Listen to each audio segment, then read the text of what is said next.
Good morning and welcome. It's a special day, lovely day to talk sports. This is a Friday morning.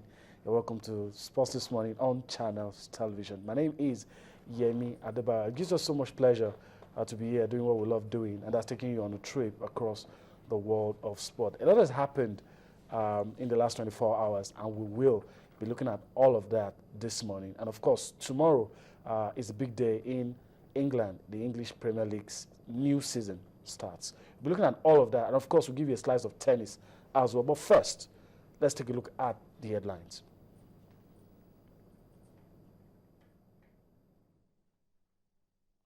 Well, it's going to come on shortly. FIFA reinstates Maigari. That will be our first story for today. We'll be talking more extensively about that one.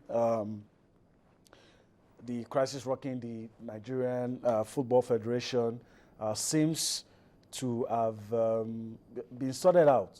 So we'll talk about that this morning. Of course, also on the headlines, Ebola threatens 2015 Nations Cup. We will also look at that. How does Ebola threaten the 2015 Nations Cup? We're looking at that this morning.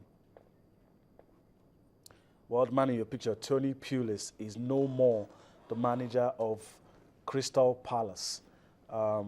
He has left his post as the manager of Crystal Palace. We'll also be talking about that this morning.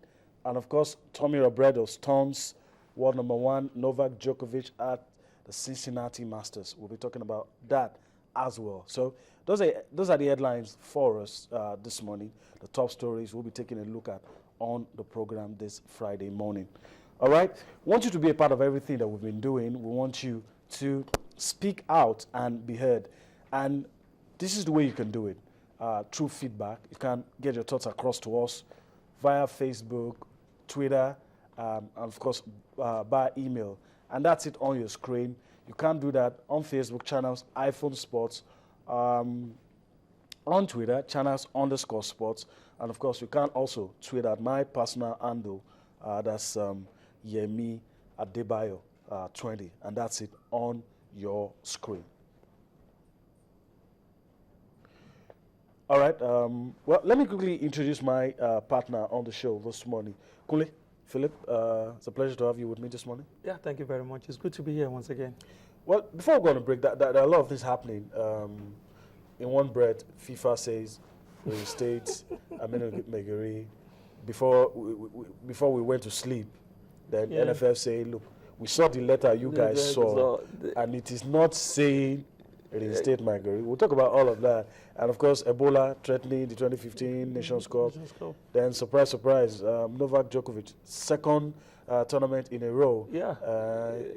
I mean, crashing out. Yeah, it's been so disappointing for Novak Djokovic. He was hoping he was going to win this one because use all those tournaments to prepare for the US Open. And you remember that it's one of the only Masters he has not won. He has 19 other Masters that he has won. But of course, he was left disappointed in the game. He was hoping to be the first man to win all the ATP titles.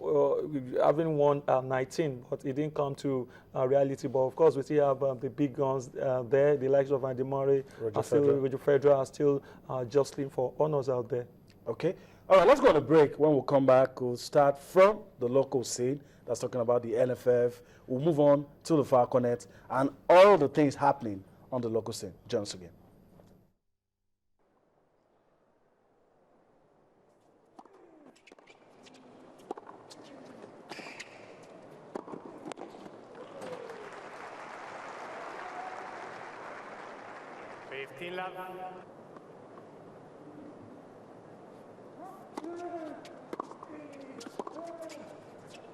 Game set match, Murray.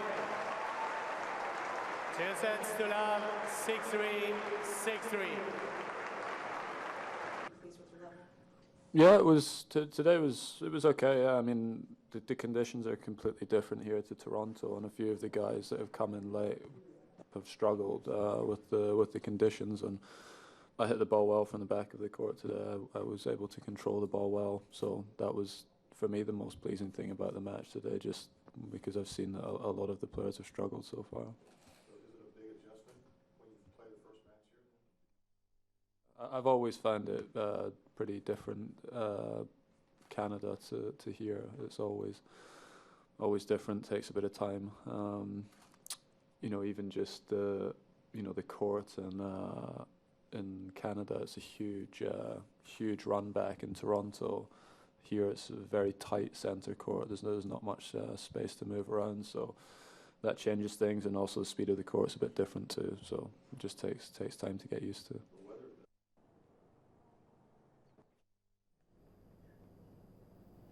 Welcome back. That was Andy Murray defeated America's John Isner. John Isner, absolutely.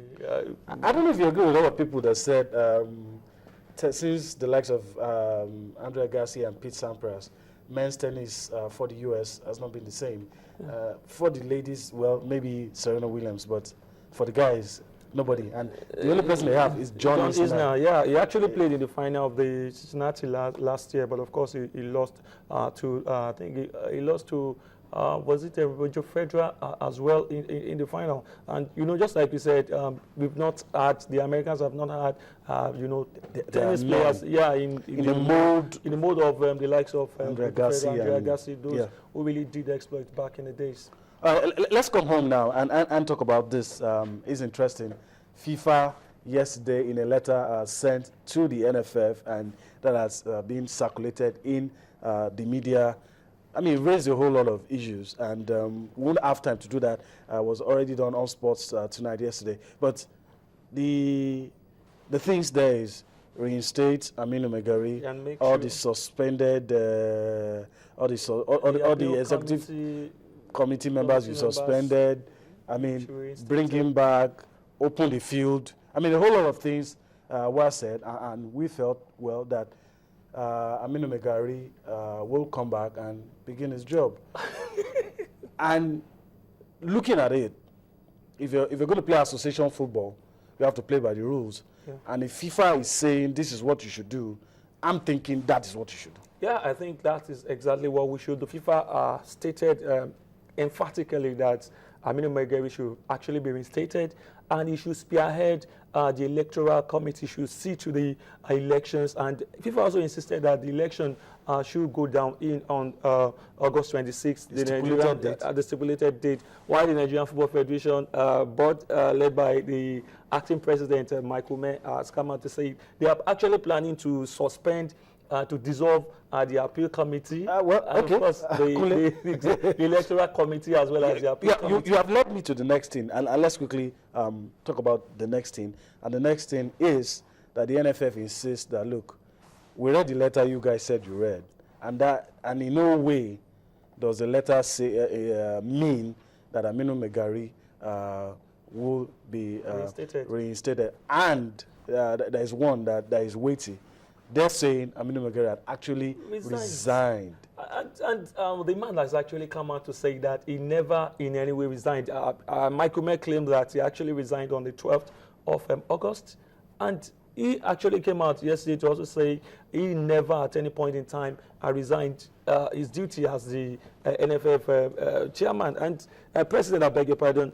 If he actually he challenged them to let the whole world see the letter which read that he has actually thrown the towel. So the case is still very, very open. And I think what we might have problem is that if the board, because from the way they've been speaking now, from what we've read from FIFA, it indicates, clearly that Aminu Maigari should be reinstated, and you should see to the electoral, the forthcoming election. All right.